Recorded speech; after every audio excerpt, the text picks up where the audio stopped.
En la versión de las Américas dice de la siguiente manera, dice, esto sabéis, mis amados hermanos. ¿Cómo les dice, cómo les habla Santiago a los creyentes? Mis amados hermanos.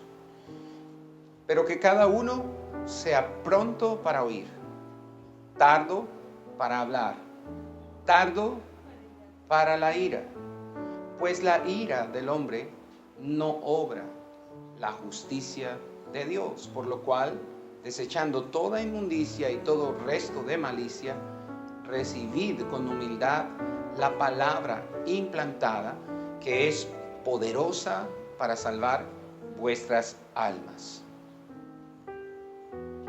Santiago hace una exhortación a la iglesia para que seamos prontos para oír, tardos para hablar y muy lentos para airarnos.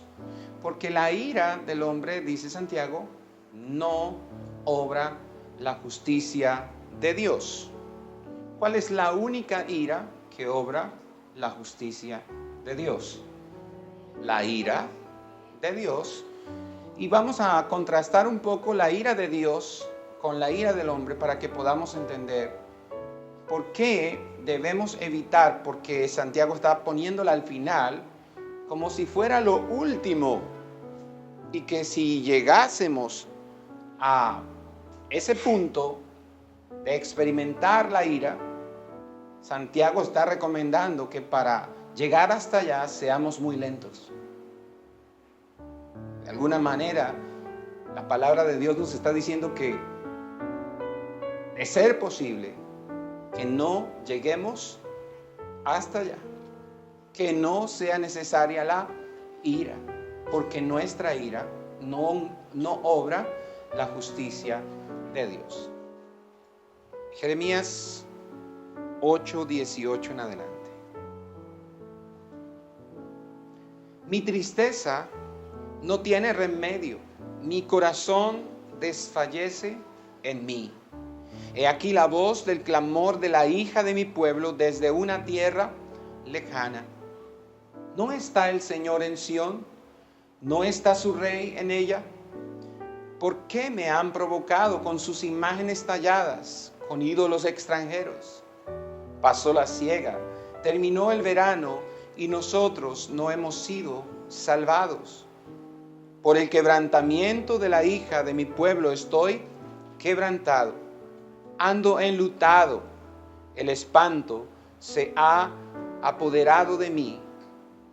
Pregunta el profeta, ¿no hay bálsamo en Galaad? ¿No hay allí médico? ¿Por qué pues no se ha restablecido la salud de la hija de mi pueblo? Este es uno de los pasajes o de los textos bíblicos más conmovedores, no solamente del libro de Jeremías, sino también del Antiguo Testamento.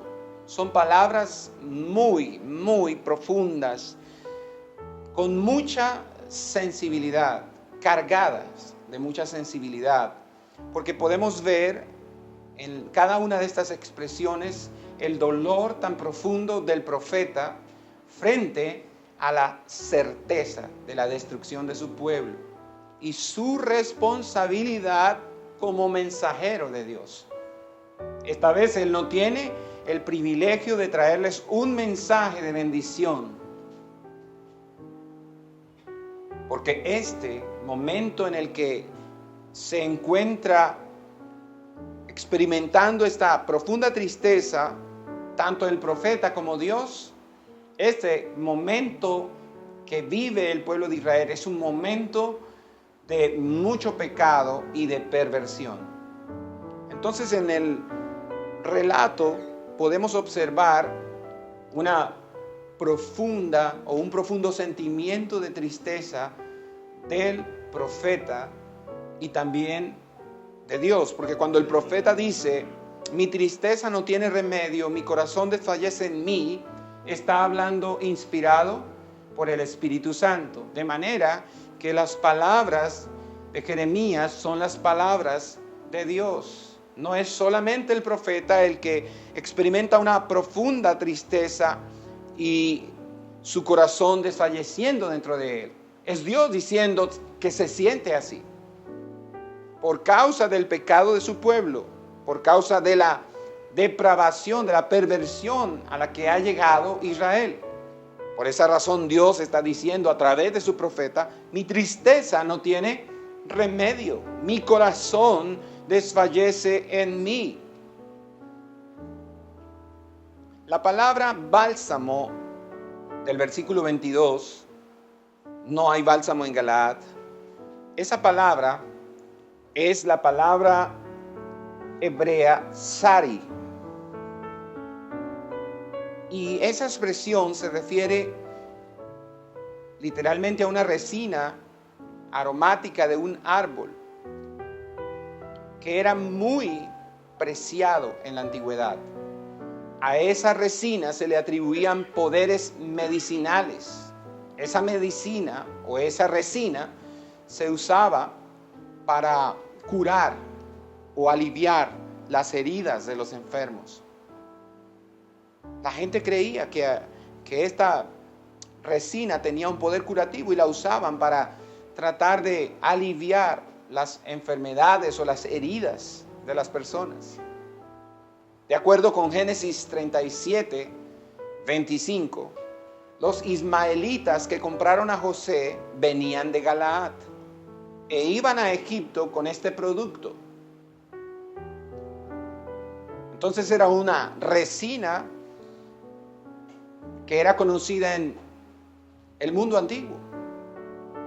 Se comerciaba con ella y seguramente tenía alguna cualidad curativa, y por esa razón la utiliza el profeta Jeremías en el capítulo 8, en el verso 22, en su cuestionamiento, en sus preguntas, finalizando esta porción. No hay bálsamo en Galaad, no hay allí médico, porque pues no se ha restablecido ¿qué?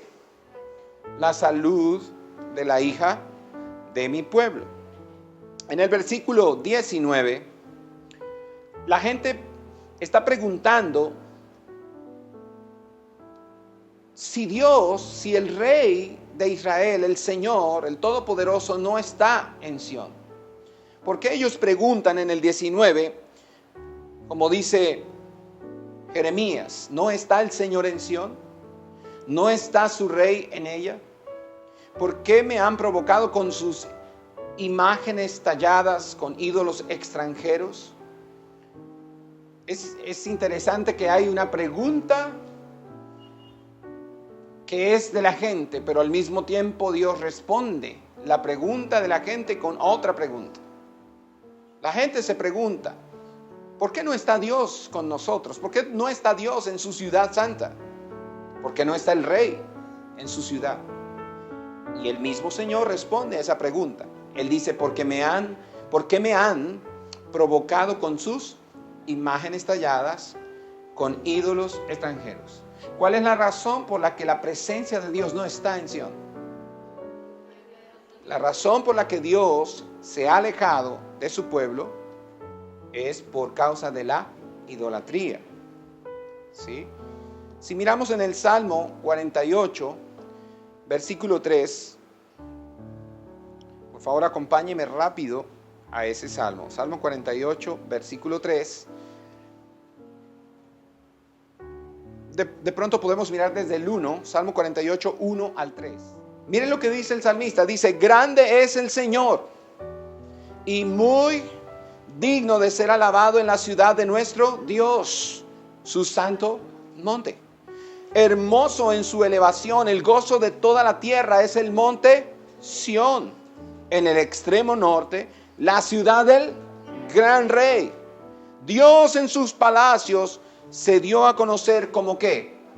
Como baluarte. Baluarte ahí es como defensa, como protección. Por eso pregunta Jeremías 8:19: ¿no está el Señor en Sión? ¿No está su rey en ella? pero todos ellos le habían dejado por ídolos. Por eso, ahora Jeremías está anunciando que habrá dolor y castigo por su rebeldía. Son ellos y su conducta de seguir a otros dioses lo que ha llevado al Señor a tomar la decisión de castigarlos. Son ellos mismos los que han provocado la ira de Dios. En los versículos 20 y 22 hay expresiones, en este texto de Jeremías, hay expresiones de la pérdida de esperanza frente a la inevitable destrucción que viene para toda la nación.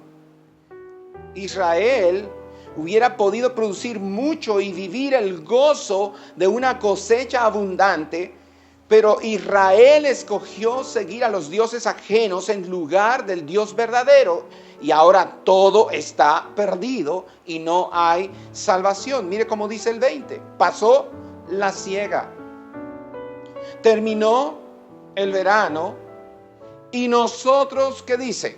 No hemos sido salvados. Por el quebrantamiento de la hija de mi pueblo estoy quebrantado. ¿Quién está hablando ahí? Dios. Ando ¿qué? Enlutado. Está hablando Dios, está hablando el profeta. El espanto se ha apoderado de mí. Esta es una pequeña visión de cómo se sentía el profeta y qué era lo que el profeta estaba viendo que le sucedía al pueblo de Dios. Solo hay dolor, solo hay aflicción. ¿Y por qué hay dolor? ¿Por qué hay aflicción? Que hasta el mismo Dios está sintiendo este dolor, sintiendo este quebrantamiento, y está enlutado. Porque el pueblo ha escogido seguir a dioses ajenos, porque el pueblo ha escogido adorar y honrar a los ídolos en lugar del Dios verdadero.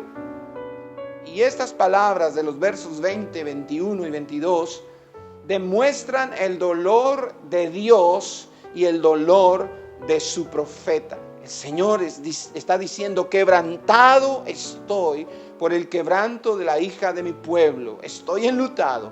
El horror se ha apoderado de mí.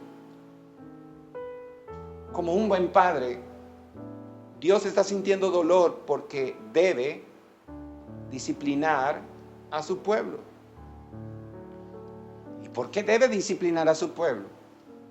Porque su pueblo lo ha abandonado, le ha dado la espalda. La pregunta del 22 también es una pregunta retórica. Cuando pregunta: no hay bálsamo en Galaad, no hay allí médico, ¿por qué pues no se ha restablecido la salud de la hija de mi pueblo? Usted y yo tenemos que pensar que aunque trajeran todo el bálsamo de Galaad, aunque trajeran toda esa resina de Galaad, toda esa resina, todo el bálsamo de Galaad no podría sanar esta enfermedad. No podría curar este dolor. Porque cuando Dios disciplina, el único que cura el dolor y la aflicción que produce la disciplina de Dios es Dios mismo. Es una manera de preguntar de forma retórica que no existe nada aquí abajo en la tierra que pueda calmar el dolor y la aflicción que está viviendo el pueblo. Repito, ¿por qué experimenta ahora esta aflicción el pueblo? ¿Por qué viene destrucción para el pueblo de Dios? Porque el pueblo ha abandonado al Señor, porque no confiaron más en Él, porque no le reverenciaron, no le obedecieron más y se fueron tras sus ídolos. Así que todo el bálsamo medicinal de Galaad no servirá. Ninguna hierba, ningún bálsamo, ningún médico podrá sanar la llaga del pueblo. Y por eso esa pregunta del 22: no hay bálsamo en Galaad, no hay allí médico. Entonces el profeta Jeremías nos está dejando ver lo profundo de su dolor y del dolor de Dios. El llanto continuo del profeta no es otra cosa que una figura, es una demostración del llanto y del dolor y de la aflicción del corazón de Dios. Quizá usted ha escuchado muchas veces decir que Jeremías es el profeta llorón. Bueno, aquí está la razón. ¿Por qué se dice que Jeremías es el profeta llorón? De todos los profetas en la Biblia, es el profeta que nos deja ver que Dios llora. Que Dios llora por la aflicción de su pueblo, que Dios está pasando, experimentando luto, experimentando horror, está enlutado por causa del dolor que experimenta su pueblo, porque el pueblo abandonó a Dios. Entonces, en este texto y en todo el libro de Jeremías, usted y yo podemos encontrar el despliegue. Recuerde que Santiago dijo que nosotros seamos prontos para oír, tardos para hablar y tardos o lentos para airarnos, ¿cierto? ¿Por qué razón? Dice Santiago, porque la ira del hombre no obra la justicia de Dios. Pero usted se va para Jeremías y en Jeremías usted ve el despliegue, no tardo, sino rápido y certero de la ira de ¿quién? De Dios. Vaya rápidamente al capítulo 7 del mismo libro. O sea, se regresa 1 o 2 páginas en el mismo texto de Jeremías, capítulo 7, y vamos a leer desde el versículo 13. Para que podamos tener un poquito más, un acercamiento y podamos ver un poquito más clara la ira de Dios en acción y por qué razón Dios despliega su ira. Capítulo 7 de Jeremías, verso 13. Y ahora, por cuanto habéis hecho todas estas obras, declara el Señor, y a pesar de que os hablé desde ¿qué? Desde temprano, y hablando ¿qué? Sin cesar, no oísteis, os llamé, pero no respondisteis. Haré con la casa que es llamada por mi nombre, en la cual confiáis, y al lugar que di a vosotros y a vuestros padres, como hice con Silo. ¿Y qué? Y os echaré de mi presencia, como eché a todos vuestros hermanos, a toda la descendencia de Efraín. En cuanto a ti, ahora le habla al profeta, Dios le dice al profeta, en cuanto a ti, no ruegues por este pueblo, ni levantes por ellos clamor, ni oración, ni intercedas ante mí, porque no te oiré. Miren a Dios, cuando Dios despliega su ira por causa de la desobediencia de su pueblo, mire Dios cómo es de serio con este asunto. Ahora el verso 17 dice, ¿no ves lo que ellos hacen en las ciudades de Judá y en las calles de Jerusalén? Los hijos recogen la leña, los padres encienden el fuego, las mujeres preparan la masa para hacer tortas. ¿A quién? A la reina del cielo. Y derraman libaciones a otros dioses para ofenderme. Me ofenden a mí, declara el Señor. No es a sí mismos que se ofenden para su propia vergüenza.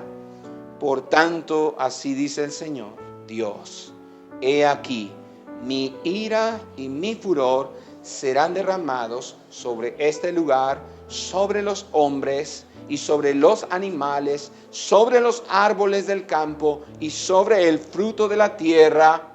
Arderá y no se apagará.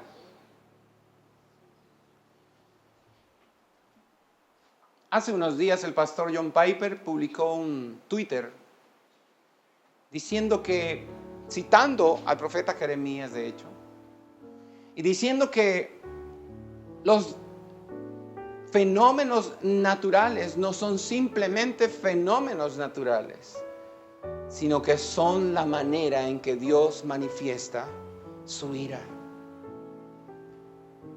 Y se refirió a la lluvia y se refirió a los rayos y a los truenos y a los relámpagos. Hace apenas un par de días, creo que fue este domingo que pasó, una mujer que iba en una motocicleta en pie de cuesta. Ella no tenía la menor idea de que era su día. Iba con otra persona, la otra persona manejaba la moto. Y en una curva, ustedes vieron en las noticias, un árbol, un pedazo de árbol seco, una rama de un árbol que ha recibido seguramente rayos o que ha sido afectado por las últimas tormentas eléctricas que el Señor ha permitido que vengan sobre esta ciudad. Esa rama cayó sobre ella y la muchacha murió inmediatamente. Nosotros desde el piso donde vivimos observamos cómo la tormenta eléctrica estaba arrancando ventanas, techos, y ramas de árboles estaban cayendo al piso. Los árboles estaban siendo sacudidos, seguramente muchos fueron arrancados porque ese es el informe que ha entregado el cuerpo de bomberos a los noticieros del país. Dios permite que la naturaleza se manifieste con esa furia sobre un pueblo, sobre una nación, porque esto no está sucediendo solo aquí, sino en varios lugares del país está sucediendo lo mismo. Dios está hablando, creo yo. Creo que Dios nos está llamando la atención. Porque cuando el Señor termina aquí en esta porción su idea, la idea que está compartiendo con su profeta, con su siervo, Él dice en el 20, por tanto así dice el Señor Dios dice, he aquí, mi ira y mi furor serán derramados sobre este lugar. Y es muy específico. ¿Cómo lo va a hacer? Dice, ¿sobre qué? Los hombres, sobre los animales, sobre los árboles del campo y sobre el fruto de la tierra, arderá y no se apagará. ¿Qué es lo que arderá y no se apagará? Su ira y su furor. Con todo respeto quiero decir esto, mis hermanos, porque sabemos que nuestras enseñanzas son publicadas en internet. Pero con todo respeto quiero decir esto. No tiene nada de malo que salgamos a marchar a la calle. No tiene nada de malo que salgamos a hacer una manifestación en contra de una ideología que es totalmente pecaminosa y que está dirigida solamente a traer perversión al corazón de los niños, al corazón de la familia, a una idea deformada de la familia. Porque esto es paradójico, que salgamos a marchar para defender una idea deformada de la familia. No la idea de Dios de la familia, sino la idea que nosotros tenemos de la familia. No tiene nada de malo que hagamos eso. Pero estoy de acuerdo con las palabras del pastor Núñez. Lo peor que le puede suceder a una nación es que Dios abandone a esa nación. Y Dios está abandonando sistemáticamente países, naciones, continentes. Dios está retirando su mano, su gracia restrictiva se está moviendo, mis hermanos. No es casualidad tanta violencia, tanto terrorismo en Europa, no es casualidad. Y no es casualidad que dos candidatos a la presidencia de los Estados Unidos sean tan cuestionables moralmente hablando. No es casualidad que estemos viviendo lo que estamos viviendo en nuestro país. La iglesia en esta nación se ha olvidado de Dios. Los cristianos en esta nación, cada uno se ha ido tras los ídolos. No obedecemos la palabra de Dios, todo lo contrario, la quebrantamos de forma escandalosa. ¿No le parece a usted cómo poder calificar esto. Es que no tengo la sabiduría para poder describirlo de una forma correcta. No sé si diga lo correcto, pero a mí me parece loco, mis hermanos, que salgamos a la calle a exigir derechos, a exigir por principios y por valores y por moral, cuando la iglesia es una y quizá la que más quebranta los principios en esta nación.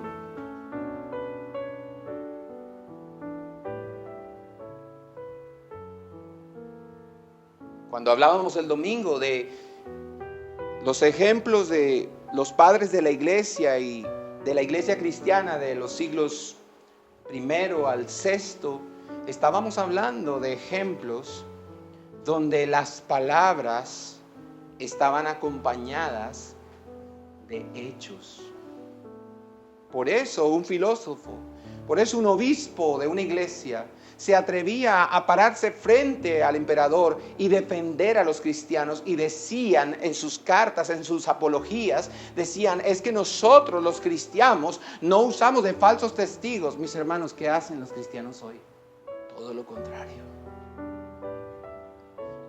Ellos se podían parar ante el emperador y decir: perdónenos, emperador, pero es que nosotros, aunque no seamos letrados, aunque no seamos gente intelectual, aunque no sepamos hablar muy bien, aunque no sepamos hacer discursos, nosotros hacemos buenas obras. Nosotros ponemos la otra mejilla, nosotros visitamos a los presos, nosotros ayunamos para conseguir recursos, para ayudar a los necesitados. ¿Es esa la iglesia que hoy va a salir a marchar? La iglesia que quiere salir a protestar y a defender la idea deformada de esta generación de la familia. Es una iglesia que acompaña su proclamación con su testimonio. Yo me pregunto, mis hermanos, ¿cuántos de los hombres casados que van a salir a marchar realmente ejercen su liderazgo cristiano en casa? Para salir a defender la idea de la familia, se supone que nosotros la estamos viviendo.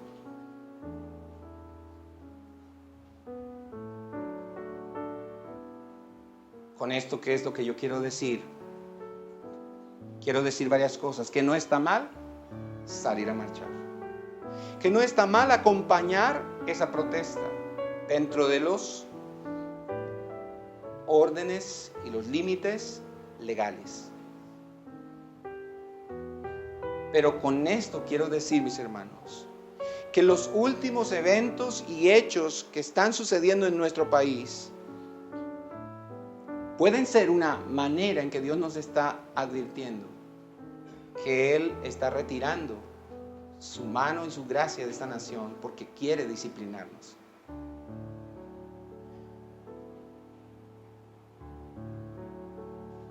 Jeremías 7, lo acabamos de leer, él dice: y ahora, por cuanto habéis hecho todas estas obras, declara el Señor, y a pesar de que os hablé desde temprano y hablando sin cesar, no oísteis. Os llamé, pero no respondisteis. ¿Qué cosa deberíamos comenzar a hacer nosotros?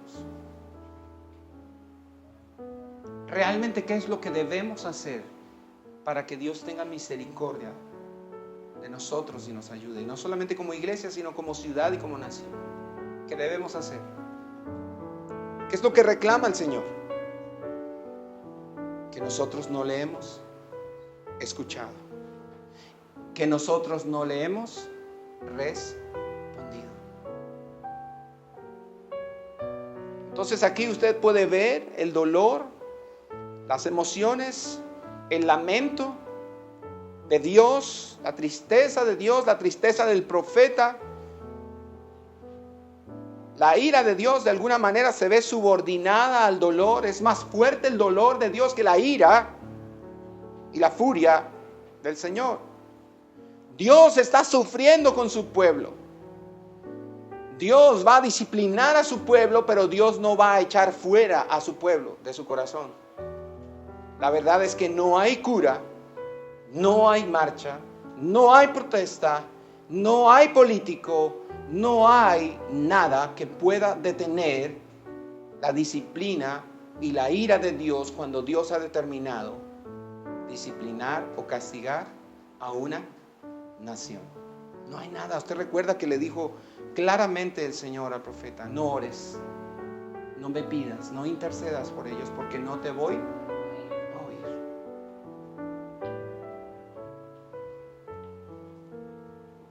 Rápidamente vaya a Lamentaciones capítulo 3.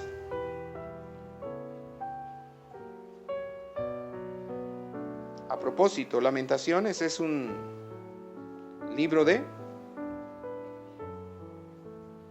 Jeremías. Lamentaciones 3, versículo 38 en adelante. No salen de la boca del Altísimo tanto el mal como el bien. ¿Por qué ha de quejarse el ser viviente? Mire, aquí hay una respuesta. ¿Por qué ha de quejarse el ser viviente? Sea valiente frente a sus pecados. Examinemos nuestros caminos y escudriñémoslos. ¿Y qué? Y volvamos al Señor. Alcemos nuestro corazón en nuestras manos hacia Dios en los cielos. Nosotros hemos transgredido y nos hemos rebelado. Tú no has perdonado. Te has cubierto de ira y nos has perseguido, has matado y no has perdonado. Te has cubierto de una nube para que no ¿qué? Pase la oración. Basura y escoria nos has hecho en medio de los pueblos. Han abierto su boca contra nosotros todos nuestros enemigos. Terror y foso nos han sobrevenido, desolación y destrucción. Arroyos de agua derraman mis ojos a causa de la destrucción de la hija de mi pueblo. Mis ojos fluyen sin cesar, ya que no hay descanso hasta que mire y vea el Señor. Mis ojos causan dolor a mi alma por todas las hijas de mí. ¿Qué está viendo Jeremías? ¿Qué está viendo? ¿Quiénes están sufriendo? Que está él llorando y le duele su alma. Lo que vemos ahora: feminicidios, maltrato a la mujer en el hogar, violaciones, menosprecio a la mujer en todos los órdenes, abuso. Mis ojos causan dolor a mi alma por todas las hijas de mi ciudad. Constantemente me han dado caza como a un ave mis enemigos sin haber causa. Silenciaron mi vida en la fosa, pusieron piedras sobre mí, cubrieron las aguas mi cabeza. Dije: estoy perdido. Invoqué tu nombre, oh Señor, desde la fosa más profunda, y tú oíste mi voz. No escondas tu oído a mi clamor, a mi grito de auxilio. Te acercaste el día que te invoqué, dijiste: no temas. Tú has defendido, oh Señor, la causa de mi alma. Tú has redimido mi vida. ¿Qué tiene que hacer la iglesia? Que no quiere hacer, que piensa que lo que debe hacer, sin decir que está mal hacerlo, es solo salir a marchar, es solo decir cosas, a gritar cosas en la calle. ¿Qué tiene que hacer la iglesia que no quiere hacer? Volverse a Dios, clamar, invocar a Dios, orar, arrepentirse de su maldad, apartarse de su pecado, escuchar a Dios y obedecerlo.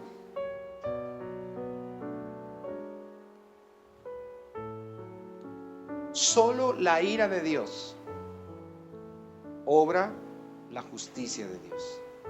La ira del hombre no obra la justicia de Dios. Por eso Santiago dice, cada uno sea pronto para oír, tardo para hablar, tardo para la ira, pues la ira del hombre no obra la justicia de Dios.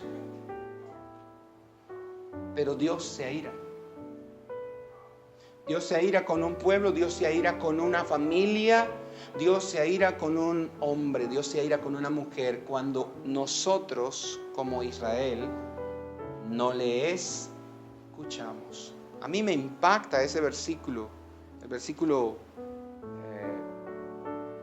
13 del capítulo 7 de Jeremías. Me impacta la manera como él le dice al pueblo, por cuanto habéis hecho todas estas obras, declara el Señor. Y ahora viene el reclamo más sensible, dice, y a pesar de que os hablé, ¿cómo? ¿Cómo habló el Señor? ¿Qué significa desde temprano? Esta es una figura, es una manera de decir algo, esa es una figura lingüística para querer decir, yo les he hablado a ustedes desde que eran niños, desde que estaban pequeños, les he dicho lo mismo. Hace mucho tiempo estoy hablando con ustedes. ¿Y hablando cómo? Sin cesar. ¿Pero qué? No oísteis. Os llamé, pero no respondisteis. Entonces, por esa razón, él dice que se encendió su ira y su furor, y que nada podrá apagar ese fuego.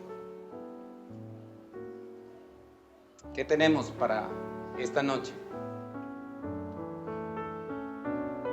Una exhortación, pero tenemos también que recordar que en Cristo nosotros tenemos esperanza, porque la ira de Dios fue sobre él.